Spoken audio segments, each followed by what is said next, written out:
Sure. All right. I think at 7 o'clock, we should call a meeting to order and hope that we get a couple other folks joining us later, right? Yes. And the first order of business will be to approve the minutes from the January 21st meeting, I believe it was. And I apologize, this wasn't in the original packet when I had first posted it. I had posted it a little bit later, so you might not have seen it. All of a sudden, Yeah. I'm glad I looked the second time. I'll be darned, how did I miss that? Yeah, so we can take some time to read through if you guys need that.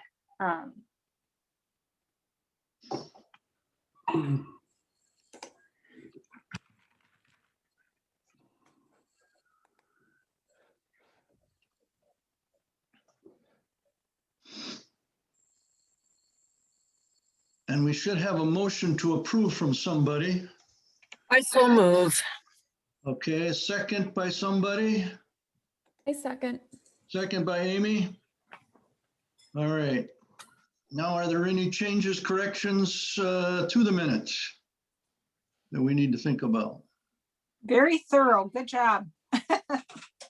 Well, it's not quite thorough enough. Oh, At the bottom of page 2, after Okay.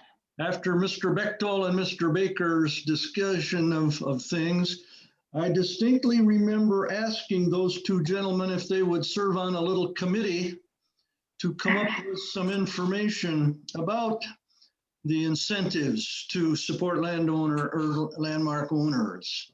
So I would like that sentence in there reflecting that somewhere. Okay, Mr. Bechtel probably doesn't remember me saying that, but Well, Mr. Bechtel and I can both just feign that we didn't recall that, but we're prepared to get that going. all right.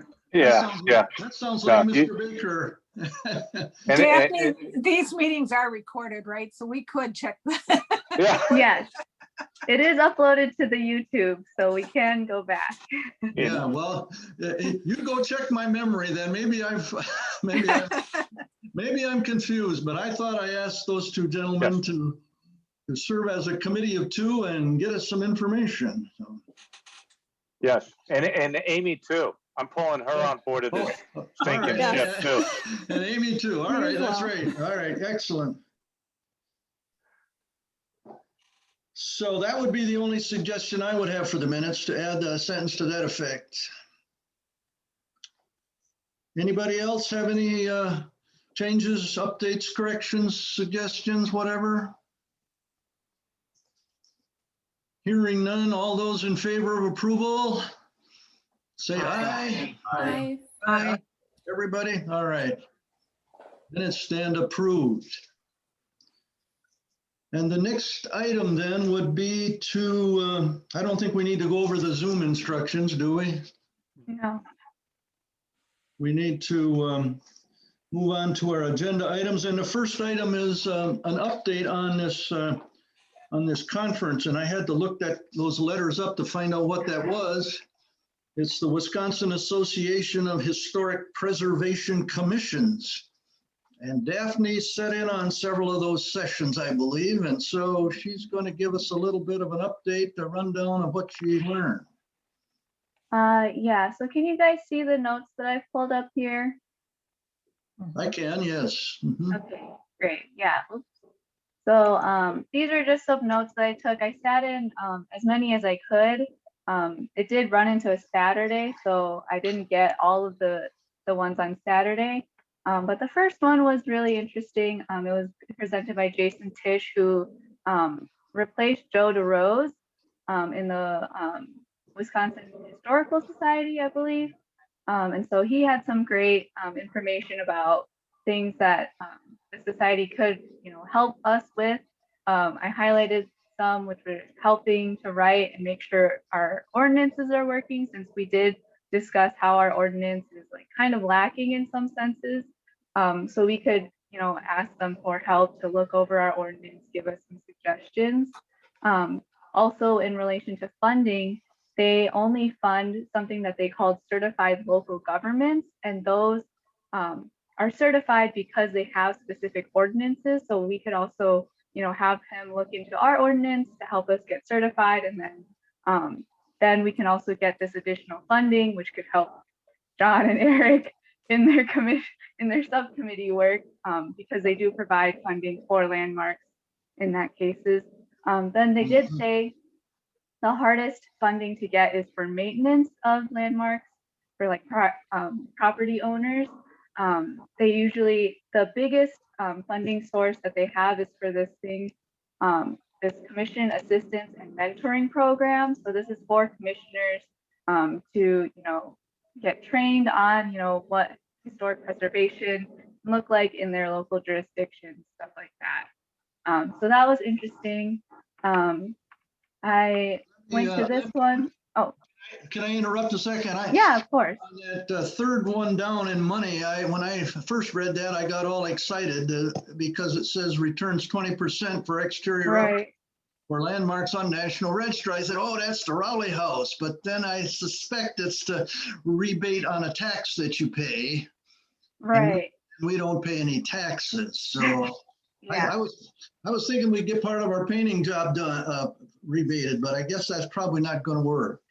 Yeah. It is for I believe it's like state tax. If you pay state tax, then you get 20%. Yeah, so you'd have to pay state tax first before you get a rebate on it then. Right. Yeah. Well, okay. And then the next one, this was specifically about, mid-century architecture, except this part that I've highlighted here had some good questions to ask just in general about, before you landmark a property. So I thought these were good questions that we could go off of going on into our discussion later when we talk about potential landmarks. So, it doesn't have to hit every single one of these questions, but they're just good questions to keep in mind while we go forward with this list. And then this one was very enlightening because I didn't know that much about, the archaeology of Wisconsin, but I didn't feel it necessary to, write, in 3000 BC, all those things. So I just listened to the presentation really for that. And then last one was presented by the city of Madison on demolition by neglect, which I thought was interesting because the whole point of demolition by neglect was actually to preserve, to try and preserve this landmark or historic site. But, they were saying that some property owners, a fine won't work to help them maintain their property. Even if we pester them with like building inspection notices and all of that, that doesn't really, incentivize them enough to maintain their property. And so this is kind of the last resort, is this demolition by neglect. And they said that they've had about 15 cases, I believe, of demolition of neglect in Madison, but only one of them has actually gone through that entire process. Because they've said it takes years, you don't just all of a sudden get sprung on like, hey, this property is going to be demolished. They have to work through years and years of trying to maintain and repair the property. So I just thought that was an interesting case to look at. This would also have to be, instated in our ordinance in order to do something like this. So does that really mean that the city then of Madison goes in and destroys a particular landmark, or that one particular one? They actually demoed it? In the way that she was saying it, it's more like a threat, a final threat, where they've reached out to the landowner after years and years of like, hey, maintain your property, it's a historic site, maintain it, and then they add on fines later. And then if the fines don't work, this is kind of like that last resort where it's like that 0.1% of property owners that, just can't, get it together enough. And they even said, in a lot of cases, the city will even try to like buy the property so that they can maintain it and all of that. So this is really just, the very last resort. Like the city has nothing else to do. And as I said, they've only had one case where this is like actually gone all the way through, because there's several hearings They have to bring the property to their landmark commission, plan commission, all of that before it gets done. But they really did go in with the big equipment and destroy the landmark then, is that I right? think this one, it's like still, it's like in the last processes. I see. think she said it's like by this week they would have decided or not. So, but it was the furthest case that they've ever had. Because usually, you know, once you bring this up, the property owner like kind of wakes up and is like, hey, I don't want this to Yeah, be demolished. I would think that might happen, yeah. Right, yeah. Interesting. I could see if a developer wanted to move ahead with a project and there was a landmark there that they would go this, you know, they would want to cooperate with them, so. Yeah, but it has, unfortunate. yeah, so that, it is What's- unfortunate, but you know, What's the there are, benefit of this? I don't understand what the benefit of this is. the benefit was like basically they said the goal is to save the property or the resource. So this, you know, is kind of like that last threat of incentivizing the property owner to finally, you know, either give up the property, you know, put it for sale so someone else can take care of it, or, you know, finally, you know, fork out the money, I guess, to maintain that property. But does that differ from how they handle a house built in 1980 that is run down and falling over? Yeah, so this, I it has to go through Landmarks Commission. They have to meet, I don't know how many times, it was maybe like 4 or 5 times with the Landmarks Commission in order to, you know, formulate a plan for how it would be, you know, renovated or maintained. And then they also meet with Plan Commission. And so it does take, you know, they said at least like a year of starting demolition by neglect after, you know, the years of building inspection that's being done. So for Kathy's case, you know, a developer that wants to try and do this, they have to, you know, basically tack on a year or 2 to their timeline, which Yeah. for most developers is not what they want to do. So yeah, in this case, it's really just, you know, they said it's like their last, you know, the last thing that they want to do to try and save the property. Yeah. I'm still not tracking it, but Yeah, I thought the end that's state is destroying the property. I don't Right. understand what's better, a rundown landmark or no landmark. Yeah, so that's why I sat in on this, because I was like, oh, that's really interesting, like how that would be. But I can see if they recorded that session and send it out to Landmarks Commission if you guys are interested in seeing how Madison does it. Well, I appreciate your going and attending the conference, Daphne. That's fantastic, and I'm glad you learned some things. Do you think then there are some possibilities, some potentials for us to get some monies for perhaps use as incentives, or is that totally out of the question? I think so. I think I'm gonna email Jason Tisch probably this week to see, you know, what there is for us in terms of, you know, either maintaining landmarks or getting our ordinance up to snuff in order to get those kinds of incentives that they have. So I can discuss with him later this week on what we can be doing. Hey, Yeah, that would be helpful. Can I chime in here? Daphne, can Yeah. can you share that document again? Oh, You just had up? Unless- I think I X'd out. Unless you want me to stay in order, would you mind, just because it was interesting, that first gentleman you had? I don't know where I put it. Sorry, okay, well, it's not really necessary. But that first gentleman you had listed there, which had, it sounds like that's a good person to go to, because I did look in a lot of the state, as far as getting tax or incentives, and a lot of potential incentives are tied to tax credits. Like, you know, so you got to be paying property taxes on there, because so a nonprofit that owns a historical property, I still haven't found anything that nonprofit could use. And then the requirements to be, or to get this tax credit, to be on a National Historic Register or the State Historical Register. I'm not sure how many of our historical properties, but yeah, there's nothing about a city recognizing something as a historical landmark doesn't mean anything for any of the grants or tax credits at all. So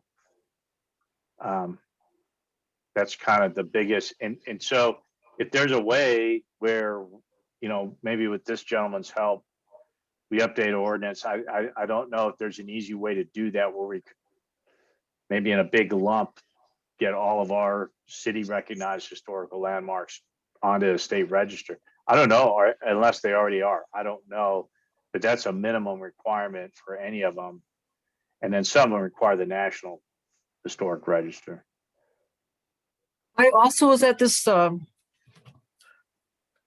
conference and there was a session called Local Unit of Government Project Submissions, and it was how to go about local project reviews and requests to disturb burial sites and conservation easement projects. So, and there was a woman who detailed how you would go about that. I don't know if that would be helpful at all, but. Yeah. Okay. Sorry, I didn't mean to take us off track. But you're absolutely right, Daphne. This is right. This is probably somebody who could give us the hard truth on what can work when. And if we encourage homeowners, particularly private homeowners that can use this, because there is for exterior upkeep, I think it's up to as long as a homeowner spends 10 grand. So that's a new roof, right? But they have to be on the state or National Historic Register. A city doesn't count. But if we made it easy to apply and provide those to homeowners, I think that would probably make it easy for them, encourage them to take advantage of it and then upkeep their properties. Yeah, and even if they do have to be state or national, I believe he also has got a lot of good information on, you know, if we were to set up, you know, like a little pot of money, like a 5,000 per year or something, he would be able to probably help us, you know, how to ordinance that in and like manage that and all of that as well. So I think he's a really good resource too. Yeah. All right. Thank you. Mm-hmm. Daphne, I just did a quick search on the Wisconsin History website, and the certified local governments map, it already has Middleton listed as a certified local government. Oh, okay. So it should be easy. Yeah. So maybe we just have to, you know, get in contact with him and be like, right. Where's our money? Yeah, more reporting and follow up to do, but it just has a list of them and it's on the map. So we shall see. Great. Good. I'm just saying there's probably not a lot of work in the ordinances. Thank you. All right. So John, you're going to follow up with that guy then a little bit maybe and see if he's could provide us some info, right? Yeah, I'll talk to you, Daphne. I don't want to cross. Yeah, I'll get together with Daphne. Yeah. Yeah. That'd be great. Sounds like there's some potential there. Yeah, well, Daphne went to the archaeological thing. I thought you're going to come back with a huge plan for the mound that we have. Overgrown. Well, are there any other questions for Daphne related to the conference? If not, we should move on. The next item is the landmark plaque modifications, and you sent around a couple that need some editing, it looks like, or changes. Yeah, so I sent like mailing and email to all of the properties that we have landmark plaques for. And so I only heard back from these two. So this one was the Lemke House. They wanted to change Rooster Run condominium to Stonefield condominium, and then just change, you know, a little grammatical thing. And then the second one was this one. I heard back from the property owner, and he said that it's not radiant floor heating, it's radiant ceiling heating. And he said that wasn't innovative really. So I thought maybe we could just take that part out from the sentence. And then finally, Mike Davis wanted us to discuss, or he just suggested instead of having Native American to put Indigenous peoples, since that is, I guess, their preferred way to mention, you know. Or could we Their say people. first, or could we say first Americans? Yeah, I'm not really well versed in that kind of semantics. So that was just a suggestion by Mike Davis that was added.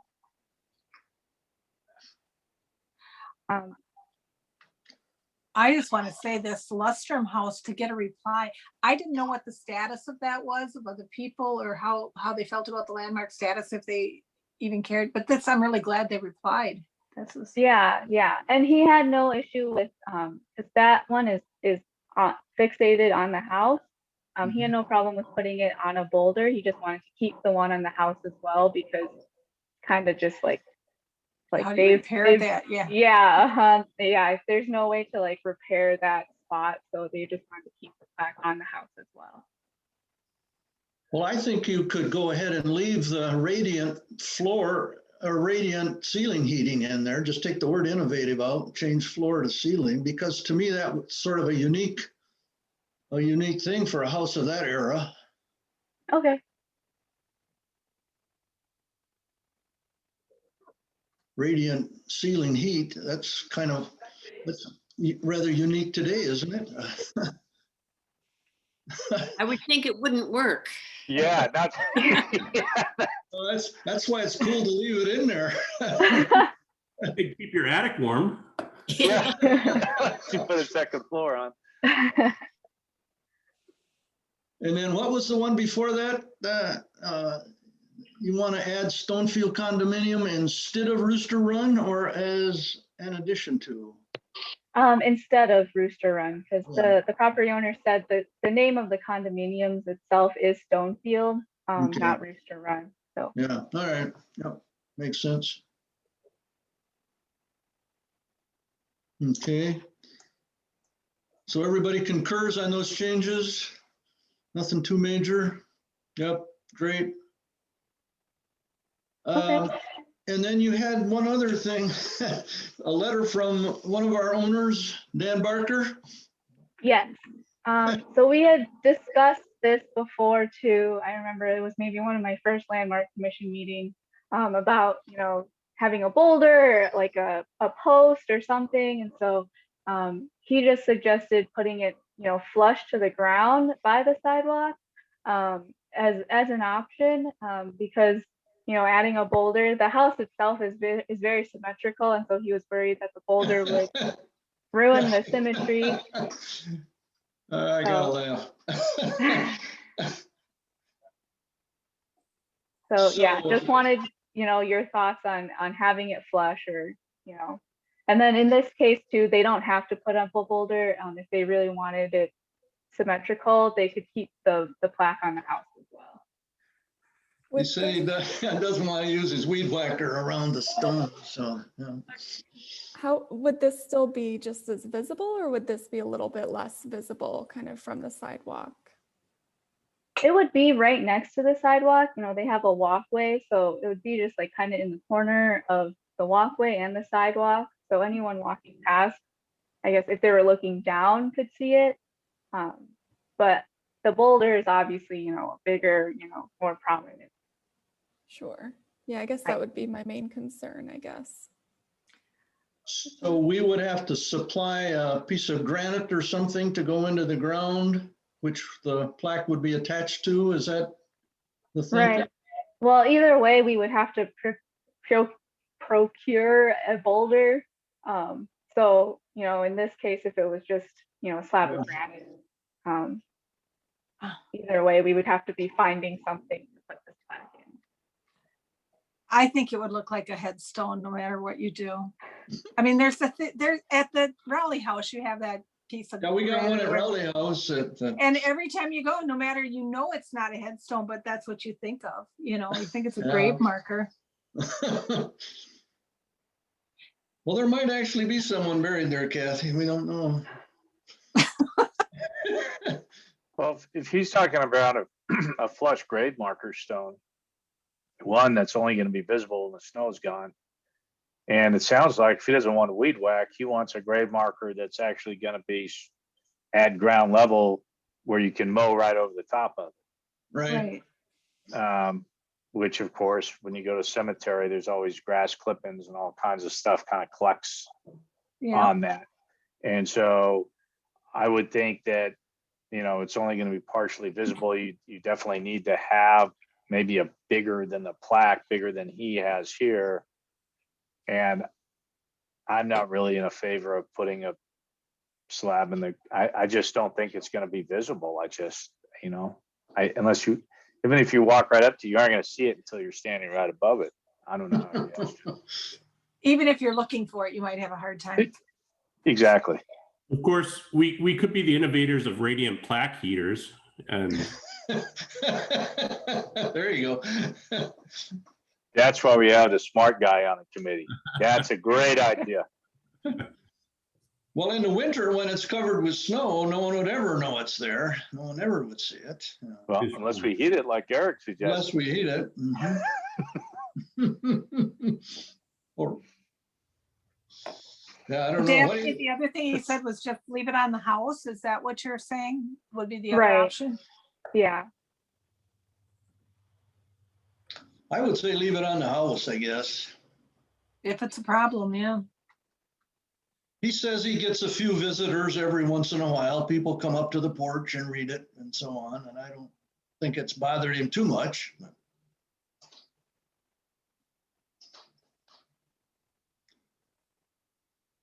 Now, he was okay with that, Daphne, or did he, with it staying? on the Yeah. house?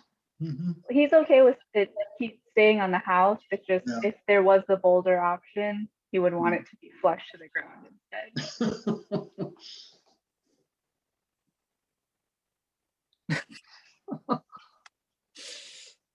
I think we ought to leave it on the house.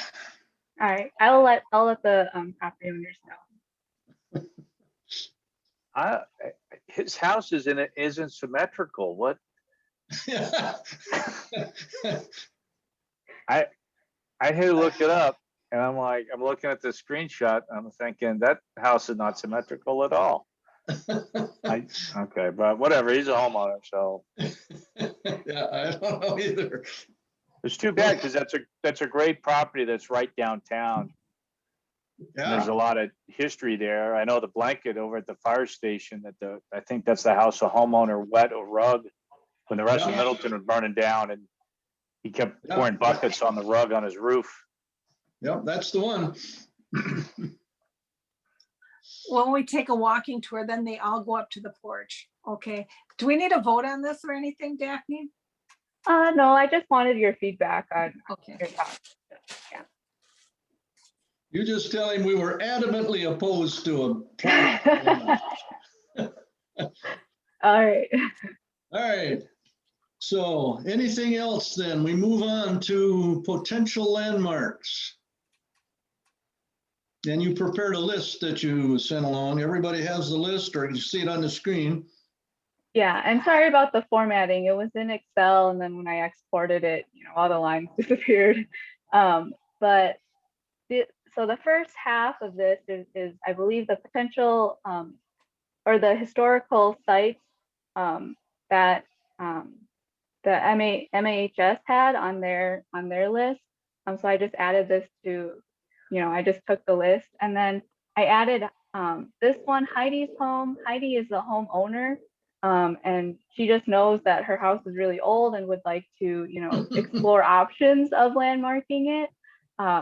So I'm going to have more discussions with her as we go forward. And then Kathy added the Mary Street pillars, since this is a project. And I can pull up what you had sent me as well. So this is a project that the city has already been working on. And so Kathy wanted to, once these pillars are restored, we could add this to the landmark.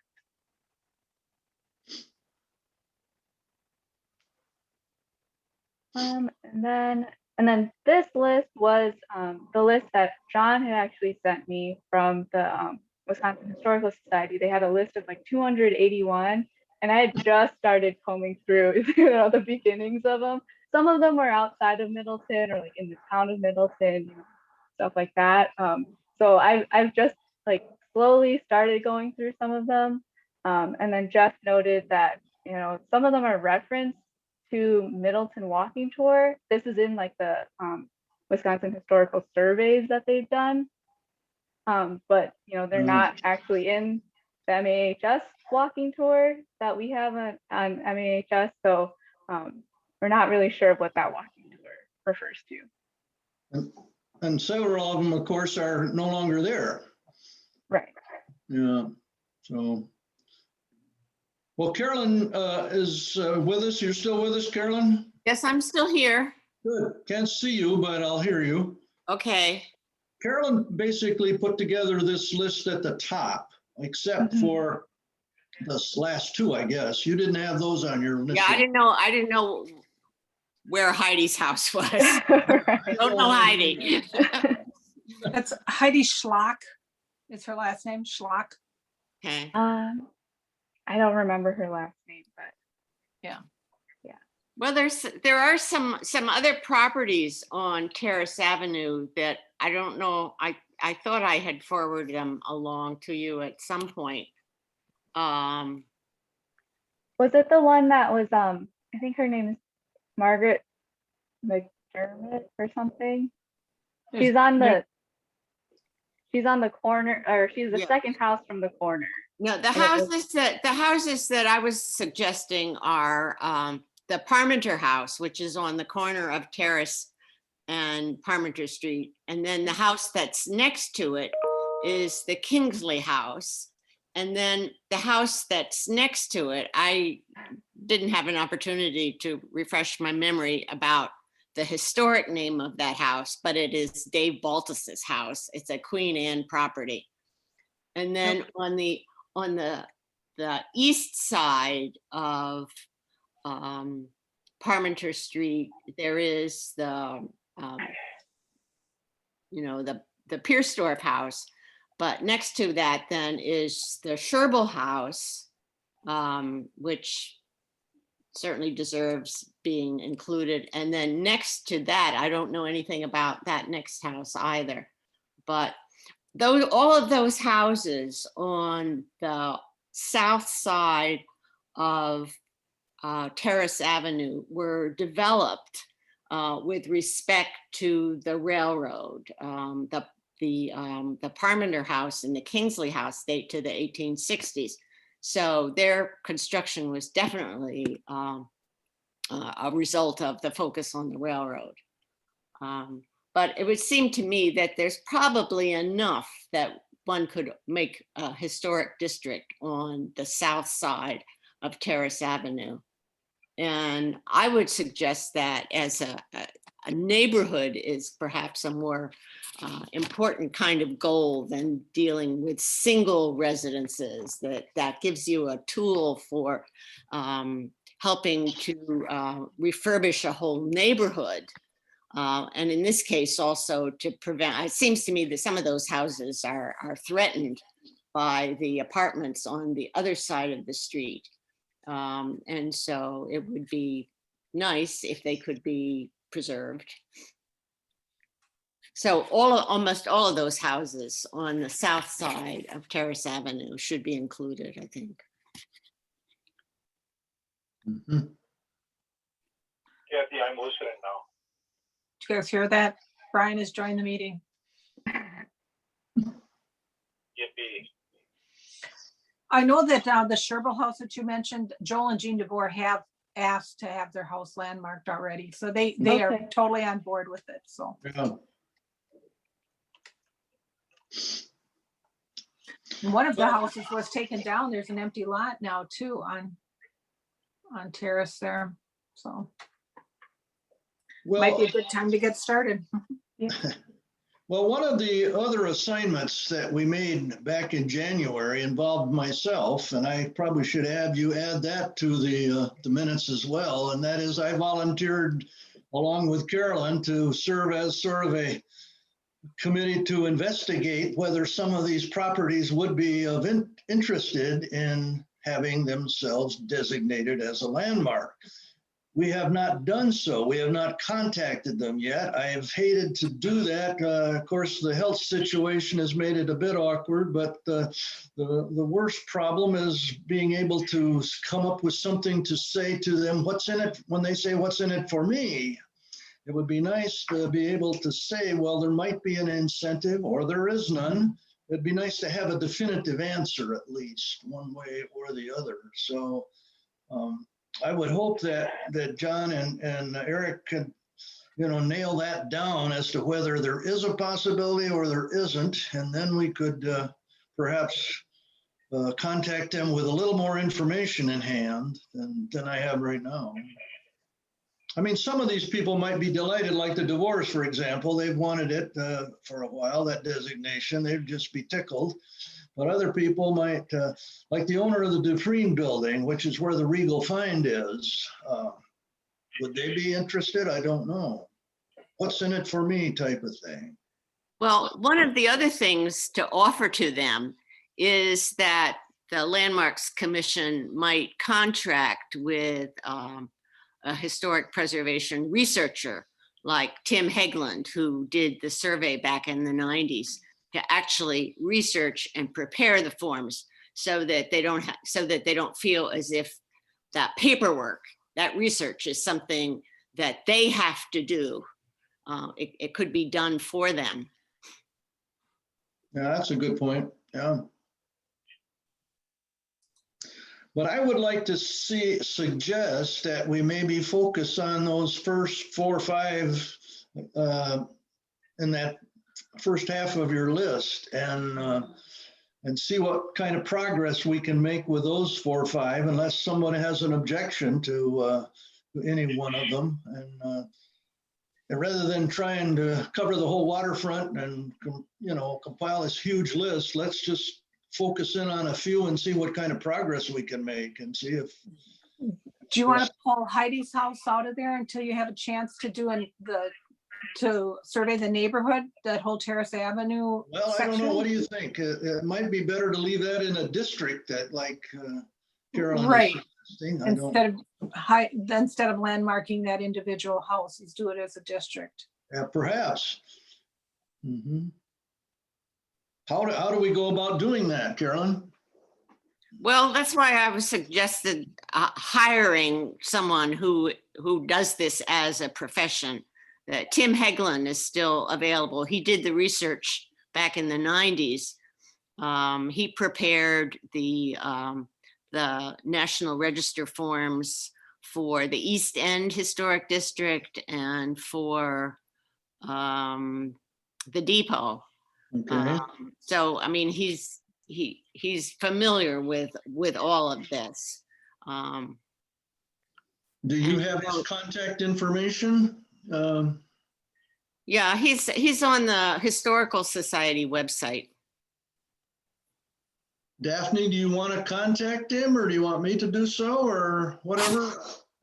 Yeah, I'll contact him since John and I can talk about Jason Tisch, and then I can contact them maybe together at the same time so we can discuss some of that. And since we are, discussing establishing landmarks, there seem to be more money from the Historical Society for stuff like that, as opposed to maintaining them. So there might be, more resources available too, since we're discussing this of like establishing either, a district or, some of these sites.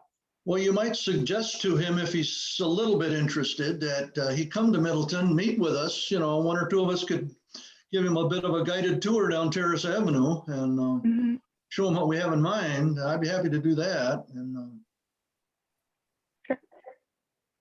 That sounds like a good idea if he's willing.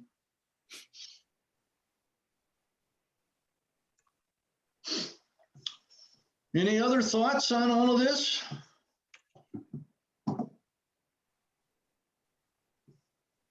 Oh, Kathy, can you hear me? Yeah, we can hear you. One of the things with hiring somebody is I think when we hired Henglet before, don't you have to open that up to like a like sort of like employment interviews. I think the other times we've done this, we had to interview a number of people, and then we selected someone to do it. And that might be part of the protocol. I know when we first hired Hagelin, there was probably 3 or 4 people that got interviewed, and then he got the succeeding jobs because he had done the initial job of doing the catalog for the old downtown district. So then it became sort of a no-brainer because he had all the information and done all the work that we just rehired him 3 times. So I'm not sure about that. If you're going to hire somebody to do that, and that's fine. It's just that I think part of that is you might have to go through that protocol. I'm not sure, but that's what we had done in the past. And then the way the process works is I believe he has to present his information to maybe Carolyn knows more about this. So some entities at the State Historical Society that give him some type of approval and recommendation. I think that's also part of the process, or at least it was back then. Well, that would all be stuff to find out. Yeah. So you hire whoever it is, you contract them, you agree to an amount. He does the research, presents it to the state. It gets officially certified and then comes back to us, and then it's done. That's the way we get done. Well, if you could find all of that out, Daphne, what the procedures are today. Right, yeah. What it might cost and all of that, that would be very helpful, and then we could go from there. Are we thinking of this for like a local district or a national register or state register district? Yeah, that's a good question. I don't know. I know that looking at it as a local thing. Okay, I know that for the National Register, you have to present in front of the State Review Board. I don't know that that's necessary for the local landmarks. I wouldn't think so, but I'm not positive. I think you're right. Well, it's all stuff we need to find out the answer to, I guess, before going too much. Well, further. presumably the person that you would hire to do this would be the person who would make the presentation. Mhm. I was just going to ask, so Carolyn, is Tim Hagelin still around? Is he still doing this? His name is still on the Historical Society staff list. Okay. I think Tim works part-time with the Museum Archaeology Program. Yeah. WHS, so.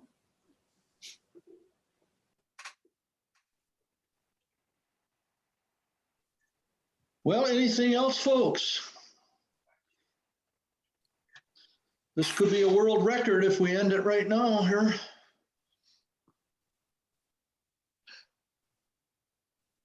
Any new business?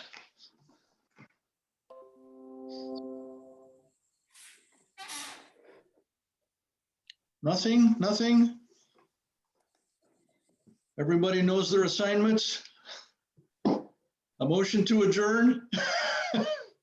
Yeah, I think Eric's gonna do everything, right? Do we have that agreed upon? Okay, then I make a motion, we adjourn then. Right. I'll second that. All right, we are adjourned, folks. Thanks, everybody. See you Thank you, everyone. later. Yep. Bye. Bye.